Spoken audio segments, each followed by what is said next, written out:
Good evening, Mayor and Council. Alternatives to Violence on the Palouse is an indispensable partner with distinctive resources to enhance and provide irreplaceable victim services in Moscow and Latah County. As you read in the proclamation, Alternatives to Violence is at the forefront to advocate education, awareness, and support specifically devoted to preventing, identifying, and responding to victims of sexual assault, domestic and dating violence, as well as stalking.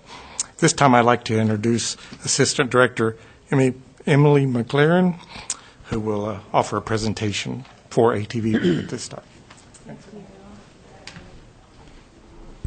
We'll bring it down a notch. First, we would like to sincerely thank Mayor Cheney for recognizing National Domestic Violence Awareness Month. As Chief Duke said, my name is Emily McLaren, and I'm the Assistant Director at Alternatives to Violence of the Palouse, better known as ATVP. And I'm here with some members of our Board of Directors and some of our hotline volunteers as we, just join a show of appreciation to the Mayor and to the City Council. I just wanted to briefly share some of the impact that our agency has directly had on the community in the past year and briefly discuss some of our ongoing strengths and challenges.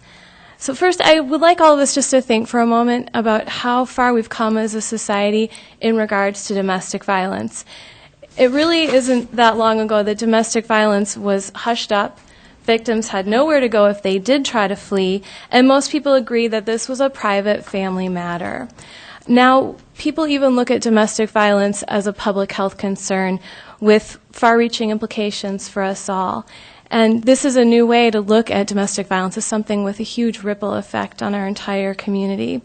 Our laws have changed, services for victims and their children have increased, and law enforcement and prosecution responses have significantly improved over the last 30 years or so of this movement.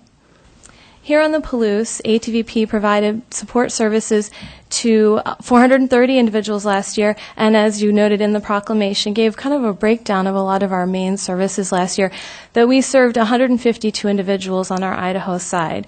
And this is with 2.5 staff members as well, so they're some busy ladies. Idaho clients made up over half of the 91 who sought shelter last year, so we had 26 children and 27 adults from Idaho who are in our shelter.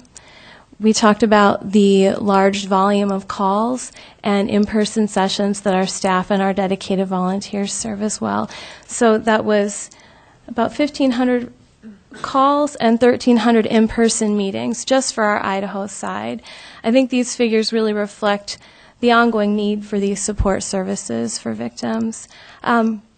But beyond the intervention and support, we're really building on our prevention programming and strengthening our community by teaching skills to develop healthy, positive relationships, as well as how to be an engaged and empowered bystander who might be that one person that key person to prevent an incident of abuse or an assault.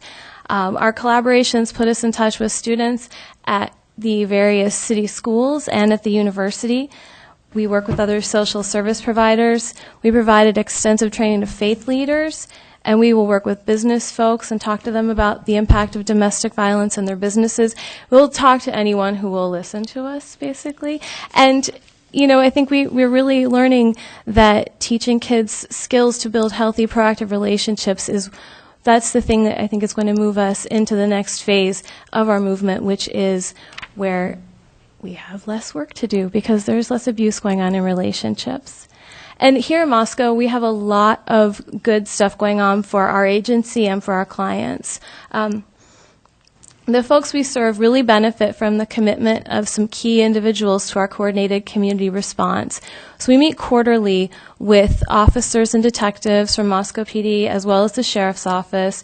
Our city and county prosecutors, Mr. Hall is there, Chief Duke is at these meetings as well, where we keep each other up on current concerns locally and in the broader field. So we're looking at what is going on in our community, in our town, as well as what are trends that are in the field, what are, legal developments and things like that.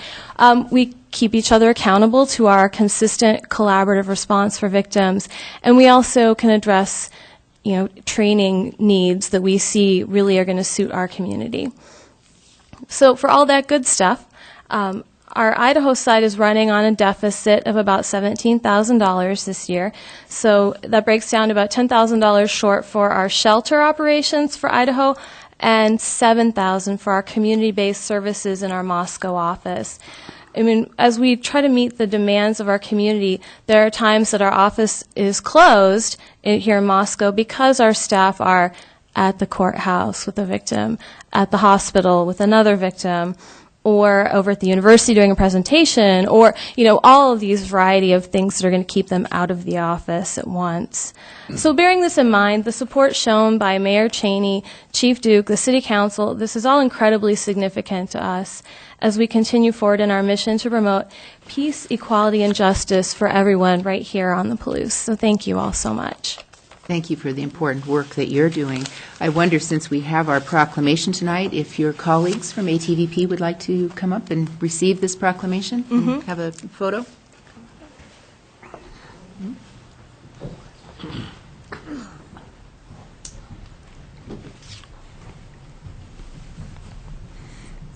So much of the work that you all do is behind closed doors, and so we appreciate the sensitivity you have to your clients, but also to the needs of our greater community. Thank you all. Isn't Chief Duke supposed to be in the photo, Chief? too?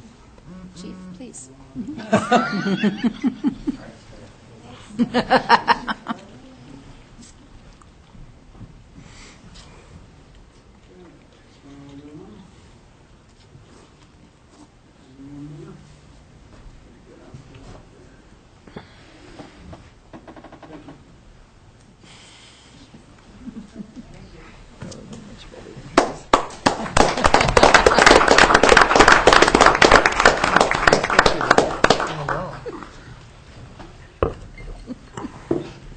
So I think one of the important messages, take-home messages tonight is if you are that bystander, you're somebody who becomes aware of a situation that's threatening, to say something and to intervene in some way.